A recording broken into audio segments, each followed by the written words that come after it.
오늘 하나님께서 우리에게 주시는 말씀은 창세기 43장 33절에서 34절 말씀입니다. 창세기 43장 33절에서 34절 말씀입니다. 그들이 요셉 앞에 앉되 그들의 나이에 따라 앉히게 되니 그들이 서로 이상히 여겼더라. 요셉이 자기 음식을 그들에게 주되 베냐민에게는 다른 사람보다 5배나 주매 그들이 마심에 요셉과 함께 즐거워하였더라. 아멘. 창세기 42장부터 시작된 야곱의 10명의 아들은 이제 가뭄에 의해서 애굽에 곡식을 사러 가게 됩니다. 남들이 하는 것처럼 이들도 애굽에 내려가서 곡식만 사오면 되었습니다.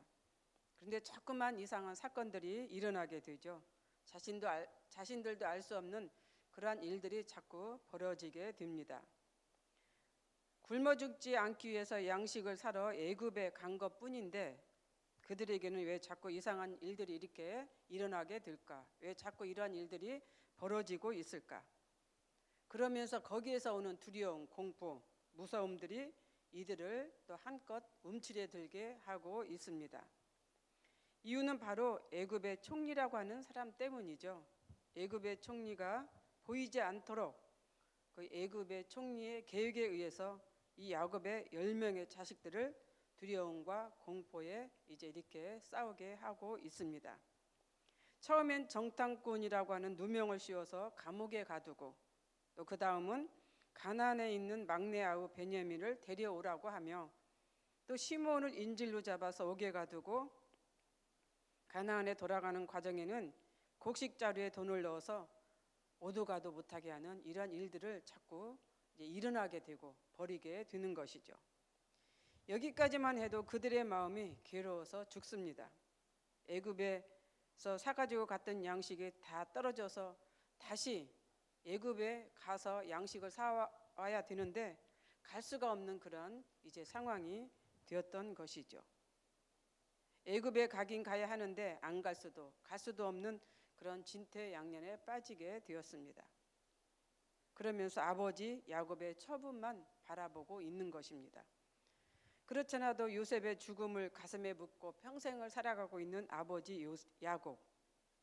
그런데 이제는 베냐민도 애굽으로 보내야 하는 그런 상황에 처해 있게 되었던 것이죠. 그래서 아버지를 2번 죽게 만드는 결과를 가져오게 됩니다. 그럼에도 베냐민 때문에 다른 가족들을 굶어 죽일 수가 없어서 야곱은 결단을 하죠. 자식을 잃으면 잃으리라. 모진 마음을 먹고 이제 베냐민을 애굽에 데려가도록 그렇게 지시를 합니다. 그런데 2번째 애굽 행에서는 첫 번째와는 다르게 이제 아주 극진한 대접을 받게 됩니다. 아주 호화로운 초대를 받게 되는 것이죠. 짐승을 잡아서 맛있는 요리와 함께 풍성하게 이들을 대접을 합니다. 지난번과는 너무 다른 이런 상황들이 벌어지게 되는 것을 통해서 야곱의 자식들은 더 한 번 또 두려움과 공포에 쌓이게 되는 것이죠. 차라리 지난번처럼 그렇게 이상한 일들을 통해서 이들을 옥죄이게 된다고 하면은 이들의 마음이 오히려 더 편할 수도 있습니다. 그런데 지난번과는 다르게 요셉의 집으로 초대를 해서 극진한 대접을 해주는 이 상황을 보면서 이들은 더 마음이 불안하고 두려움에 떨게 되었던 것이죠. 그리고 더 이상한 것은 나이에 따라서 이들의 자리를 마련했다고 하는 것입니다. 베냐민에게는 더 살뜰하게 챙기는 모습도 보여주고 있습니다. 그래서 그들은 음식을 먹는 것이 아니었을 것입니다. 행복한 마음이 아니었을 것입니다. 불안한 마음, 그 마음을 가지고 이들은 이제 음식을 먹었을 텐데 여기에는 어떤 큰 환난이 오기 전에 고요함 같은 그런 기분을 야곱의 자식들은 느끼지 않았을까 이런 생각을 해봅니다.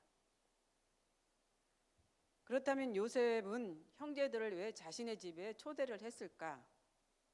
그리고 왜 잔치를 베풀었을까? 그리고 형들의 나이 순에 따라서 자리를 왜 배치를 했을까? 베냐민에게는 왜 이렇게 특별하게 이렇게 우대를 했을까? 아마도 요셉은 형들이 자신을 알아보도록 하기 위한 그런 조치가 아니었을까 이런 생각을 해봅니다. 그럼에도 이들은 전혀 요셉이 자신의 동생이라고 하는 것을 눈치를 채지 못했습니다. 알아보지 못했습니다.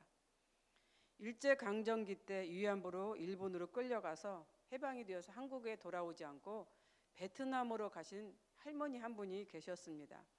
이산가족 찾기 운동할 무렵에 방송에서 이분을 이제 이렇게 보여주었는데, 그때 그분은 나이가 꽤 많이 들었던 분입니다. 그런데 자기 고향이 어디이며 나이가 몇이며 이름이 무엇이며 또 나라가 어떤 나라인지를 전혀 기억을 못하고 있었습니다.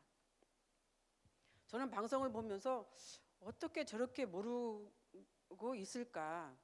나이 정도, 또 나라 정도, 고향 정도는 기억하지 않을까 이런 생각을 했었습니다.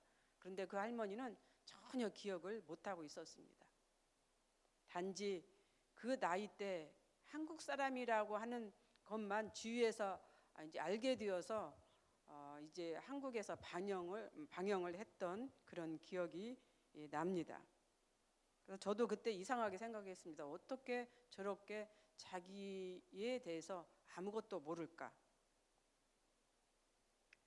요셉도 애굽에 팔려가서 아마 그런 삶을 살 수도 있었습니다.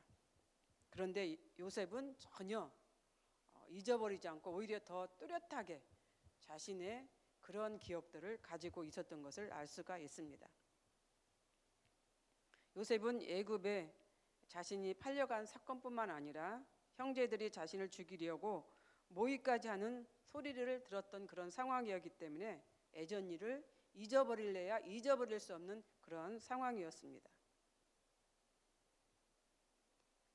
그런데 여기에서 보면은 요셉은 형들을 알아보았는데 형제들은 요셉을 알아보지 못했다고 하는 그런 것입니다. 그래서 애굽의 곡식을 살아온 형제들은 요셉을 알아보지 못했지만은 요셉은 형들을 단박에 알아보았습니다. 어쩌면 형제들이 곡식을 사러 올 것을 미리 알고 있지 않았을까 이런 생각도 해봅니다. 왜냐하면은 당시 곡식을 파는 사람들은 애굽 총리가 파는 게 아니죠. 밑에 있는 사람들이 팝니다. 그런데 요셉이 곡식 파는 그 자리에 있었다라고 하는 것이죠. 성경의 기록대로라고 하면은. 그래서 형들이 왔을 때 단박에 알아보았던 것이죠. 그렇습니다. 세월이 흘러도 요셉은 형들을 알아보았지만 형제들은 요셉을 알아보지 못했습니다. 그런데 기간을 우리가 한번 생각을 해봅시다. 요셉의 나이 17세 때에 애굽에 갔습니다. 그리고 총리가 된 것은 30세입니다. 13년의 세월이 흘렀습니다. 풍년이 7년이라고 하면은 그리고 그 이후에 2년 동안 흉년이 들었던 시기입니다. 도합해 보면은 한 22년의 세월이 흘렀습니다. 22년의 세월 속에서 요셉은 잊지 않았지만 형들은 잊어버렸습니다. 야곱도 20년이 지나서 형 에서를 만났습니다. 그런데 그때 어떻게 했습니까? 단박에 알아보고 그들이 서로 포옹을 했습니다. 그런데 이 요셉의 형제들은 20년이 지났는데 알아보지 못했다라고 하는 그런 상황입니다. 그런데 여기서 더 중요한 것은 20년이 흘른 그 시절, 그 상황 속에서 요셉의 형들이 요셉 앞에서 자신들의 잘못을 뉘우치고 있다고 하는 것입니다. 물론 그들은 요셉이 애굽 사람으로 생각을 했을 것이고 형들이 그리고 히브리어를 알 수 없다라고 그렇게 생각을 해서 자신들이 그 자리에서 예전에 자신들이 했던 그 행동들을 이제 반성하며 뉘우치는 이 상황들을 요셉이 그 자리에서 보고 있었다라고 하는 그런 사실입니다. 이런 일을 계획해서 꾸미려 해도 잘 되지 않을 것입니다. 그런데 요셉 앞에서 자연스럽게 형들은 자신들의 잘못을 고백하고 있는 것이죠. 이런 상황을 볼 때 사람은 할 수 없어도 하나님은 하신다라고 하는 것을 우리가 깨닫게 되는 것입니다. 자연스럽게 자신의 잘못을 고백하고 있는 형들을 보면서 요셉은 어떤 생각을 했을까? 어떤 마음을 가졌을까? 일부러 너가 그렇지 않았느냐라고 이렇게 할 수도 있겠지만, 그러나 그런 것을 떠나서 하나님은 자연스럽게 요셉 앞에서 형들이 자신의 잘못을 뉘우칠 수 있는 그러한 시간을 주셨다라고 우리는 생각할 수가 있는 것이죠. 여기서 보면 형들은 어떻게 보면 요셉이 어린 시절에 꾸었던 꿈을 개꿈으로 여기지 않았습니다. 그것을 하나님이 주신 꿈으로 여겼던 것이죠. 왜냐하면은 요셉을 죽이기로 결심하고 요셉을 애굽에 팔았다고 하는 이것을 보면서 우리는 알 수가 있는 것이죠. 물론 이제 아버지에게 자꾸 미운 짓을 해서 고자질을 해서 미워서 그렇게 했겠지만, 그 이면에는 이제 그 꿈을 생각하고 이런 일을 벌였다라고 우리가 생각을 할 수가 있는 것입니다. 그렇지만 하나님은 오히려 이 꿈을 역전시켜서 애굽의 총리로 만들어서 요셉의 꿈을 이루어 주신 것을 우리는 알 수가 있는 것입니다. 그래서 그 꿈대로 형들은 요셉 앞에 와서 엎드리고 절을 하게 됩니다. 요셉의 꿈이 실현되는 그런 순간이었죠.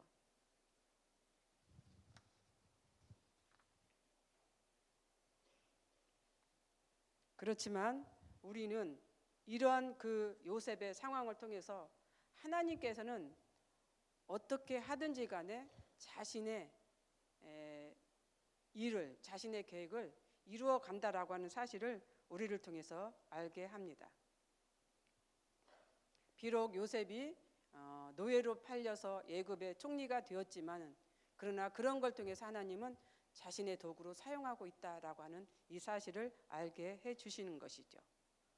그래서 여기에서 우리가 또 한 가지 알게 되는 것은 하나님께서는 죄를 회개시키는 것, 자신을 반성하게 하는 것 참으로 희한하게 하신다고 하는 그런 사실입니다. 우리가 생각할 수 없는 상황 속에서 하나님은 이렇게 형들을 통해서 자신의 죄를 고백하게 하고 있다고 하는 이 사실을 우리가 기억해 볼 필요가 있습니다. 그렇습니다. 오늘 이제 제목이 이상히 여겼더라라고 하는 그런 제목입니다. 계속해서 이렇게 일어나는 이상한 일들, 그러나 여기서 끝나는 게 아니시죠. 43장, 44장에까지 이르러서 이렇게 45장까지 이르러서 일어나고 있는 사실을 우리는 알 수가 있습니다. 이러한 이상한 일을 통해서 하나님은 또 자신의 일을 이제 이루어가고 있다고 하는 이러한 사실 기억하는 우리가 되었으면 좋겠습니다. 기도하겠습니다.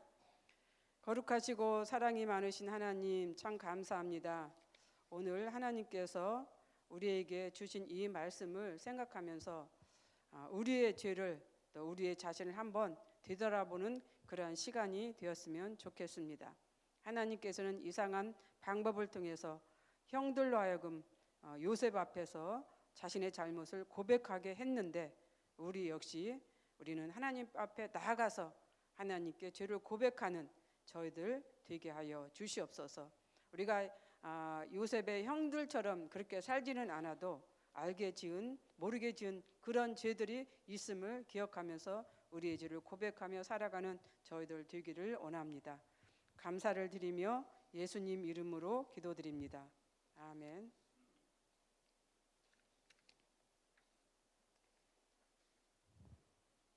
공동 기도문입니다. 지금 들은 말씀이 내 삶으로 이어지게 하옵소서. 동네 샘매줄 성경 소그룹에 적극적으로 참여하는 성도들이 되게 하옵소서. 동서원 훈련이 계획대로 잘 진행되게 하소서. 가정, 직장, 사업을 축복하시고 형통하게 하소서. 투병 중에 있는 환우들을 치료하시고 회복하여 주소서. 정치, 경제, 사회가 안정되고 주변 국가를 통해 어려움이 없게 하소서. 구식교구 진행되고 있는 여름 사역을 축복하시고 목회자, 교사, 학생들에게 은혜를 주소서. 선천성 심장병 1차 수술을 마친 미카엘 어린이가 2차 수술을 잘 받을 수 있게 하옵소서. 이 시간 공동 기도문과 또 개인의 기도 제목을 놓고 기도하신 후에 각자 삶의 자리로 나아가도록 하겠습니다. 기도하겠습니다.